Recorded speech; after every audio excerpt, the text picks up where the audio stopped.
Hello दोस्तों, आप सभी का हमारे चैनल में स्वागत है। मैं आज लाया UPPCL TG2 new question answer. दोस्तों आप हमारे चैनल को शेयर करिए, सब्सक्राइब करिए, लाइक भी कर दीजिए। दोस्तों आपका यह क्वेश्चन ट्रांसफार्मर से है। आपका यह क्वेश्चन ट्रांसफार्मर से है। मैं आगे क्वेश्चन लाने वाला हूँ दोस्तों ट्रांसफार्मर से। आप इस नॉलेज को पहले आप देखिए। ट्रांसफार्मर का कार्य सिद्धांत, working principle of transformer mutual inductance के सिद्धांत पर कार्य करता है। ट्रांसफार्मर किस पर कार्य करता है दोस्तों? म्यूचुअल इंडक्टेंस पर काम करता है।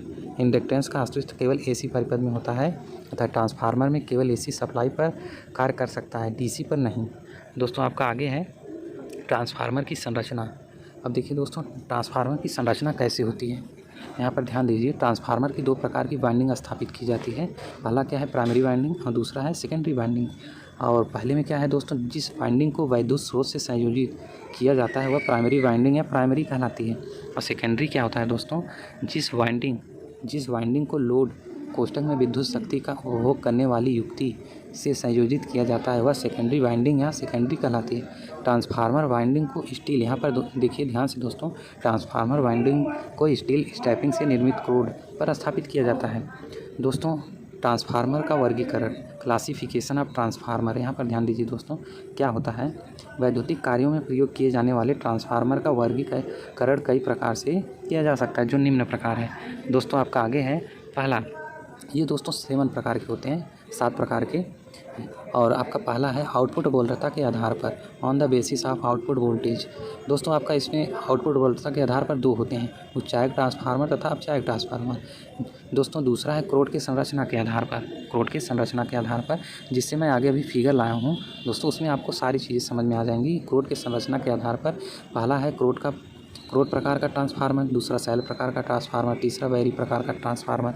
और इसमें तीसरा क्या है दोस्तों, इसमें तीसरा क्या है, फेज की संख्या के आधार पर ट्रांसफार्मर 2 होते हैं।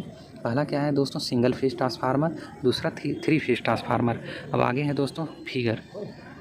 दोस्तों यहाँ पर देखिए उच्चायक ट्रांसफार्मर, अपचायक ट्रांसफार्मर में क्या होता है दोस्तों, वोल्टेज हाई हो जाता है। अपचायक ट्रांसफार्मर में वोल्टेज हाई से लो होता है, जिसे स्टेप अप स्टेप डाउन भी कहते हैं दोस्तों। ये प्राइमरी का कॉइल है, ये सेकेंडरी कॉइल है, ये आयरन कोर है।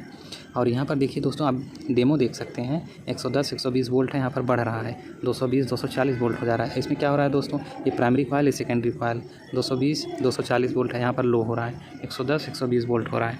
आपका अगला है दोस्तों, देखिए फिगर, ट्रांसफार्मर कोर से यहाँ वहाँ पर अभी क्वेश्चन में दिया गया था। ट्रांसफार्मर कोर, ये प्राइमरी वाइंडिंग है, ये सेकेंडरी वाइंडिंग है दोस्तों।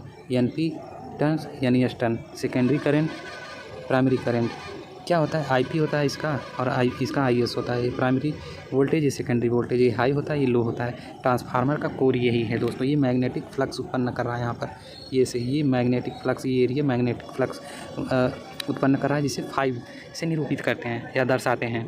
आपका अगला फिगर है दोस्तों 3 फेज ट्रांसफार्मर और सिंगल फेज ट्रांसफार्मर कैसे होते हैं। ये सिंगल फेज ट्रांसफार्मर है, ये 3 फेज ट्रांसफार्मर है, और 2 ही फेज के ट्रांसफार्मर होते हैं दोस्तों, 2 फेज के ट्रांसफार्मर होते हैं। शीतलन प्रणाली के आधार पर, देखिए यहाँ पर दोस्तों, शीतलन प्रणाली के आधार पर ट्रांसफार्मर।